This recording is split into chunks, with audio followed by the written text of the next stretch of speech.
dari petinju tersebut untuk beradanya sparring partner. Kalau tidak adanya sparring partner yang baik, nanti kualitasnya tidak.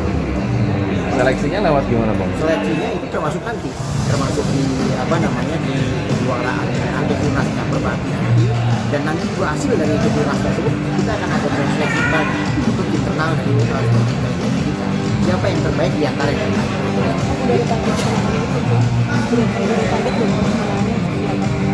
Ya penanganannya kita adakan TC dan TC-nya kita mintanya moga-moga nanti pihak Menpora juga membantu kita untuk kita adanya TC di luar. Kita biasanya TC kita kemungkinan ke Uzbekistan itu yang kita lakukan. Bang Engki, ini kan pertanyaannya Asian Boxing Championship tadi disebut sama Mas Sultan sebagai bagian dari kualifikasi Olimpiade. Itu gimana sih? Emang benar jadi bagian dari kualifikasi Olimpiade LA? Dia ada semacam poin yang meskipun itu mata rantainya ke situ. Jadi terkait dengan termasuk ke Olimpiade karena ada poin tersebut. Jadi kenapa bisa dapat poin itu? Karena kan Asian Boxing Championship ini itu salah satu programnya World Boxing yang dimana yang ngurusin nanti di Olimpiade 2028 nanti. Jadi komunikasi terakhir kita dengan World Boxing, kemenangan di Asian Boxing Championship ini yang di Jakarta maupun yang di Uzbekistan ataupun di Mongolia itu akan akumulasi poinnya. Si fighter-fighter tersebut akan terakumulasi dan di situ bisa ditentukan mereka akan main di Olimpiade 2028 nanti ya. Oh berarti benar ya, jadi bagian dari kualifikasi menuju Olimpiade LA ya. Oke. Rencana TC-nya kapan naiknya tuh? TC ini sudah berlangsung ya dari inisiatif dari ketua kami ya dari bulan Januari awal Januari itu sudah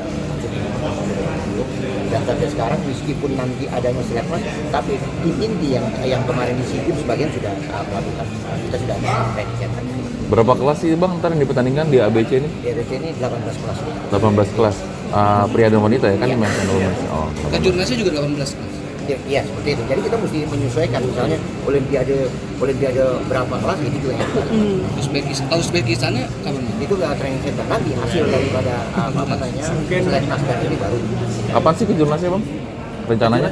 Tanggal 11 sampai 14 Februari ini. Oh. Kita ini aja lari cepat aja. Kalau tanggal untuk Asian Championship Itu di bulan Juli nanti. Belum pasti ya. Udah pasti. Enggak maksud tanggalnya. Tanggal 3 Agustus. 6 sampai 15. 6 Juli. Oke. Bang, boleh ceritain dikit nggak proses pitching itu gimana sih sampai akhirnya Indonesia bisa pilih? Sultan Jadi berarti. proses pitchingnya itu kemarin itu lumayan kaget juga sih mas. Jadi kemarin tiba-tiba dapat arahan dari Kahar, kita disuruh bikin presentasi, pas cek itu tentang Asian Boxing Championship yang dimana negara-negara lain ikutan juga. Ya kita kan nggak mau kalah karena kita udah terakuin juga oleh World Boxing, kemarin kita dapet Roma jauh-jauh tuh. Ya di sana dikasih tauin kisi-kisinya, ya kita masukin dengan fasilitas-fasilitas yang kita punya dan alhamdulillah terpilih. Ada berapa pesaing negara? Pesaingnya kemarin ada 36. Jadi ada 36 negara, 36 itu semua ngirim ide semua, pitching ide. Dan 36 negara itu yang akan main juga di sini. 36 negara itu akan main juga di kita. Yang tadi Ketum bilang kurang lebih total ada 400 atlet nanti di Asian Boxing Championship. Dan itu hanya untuk U19 dan U23. Tahun lalu berarti ya? Di tahun lalu ya? Kemarin ya. Tapi targetnya kan tadi ini masih kejurnas untuk seleksi petinju kita kan ya Sultan dan kira-kira target dari Perbati kita bisa tampilin berapa petinju sih di ABC nanti ini? Gimana bang? Kita usahakan semua kelas kita. Iya, usahakan 18 kita sayang kan kalau misalnya kita sebagai tuan rumah tidak mempersiapkan semua kelas, sayang kan gitu. Kita akan coba itu yang akan kita lakukan semua kelas. Kita akan lihat putra dan putri. Kalau ini kita akan pertandingan. Berarti minimal targetnya 18 petinju tampil ya bang ya? Download Tribun X sekarang, menghadirkan lokal menjadi Indonesia.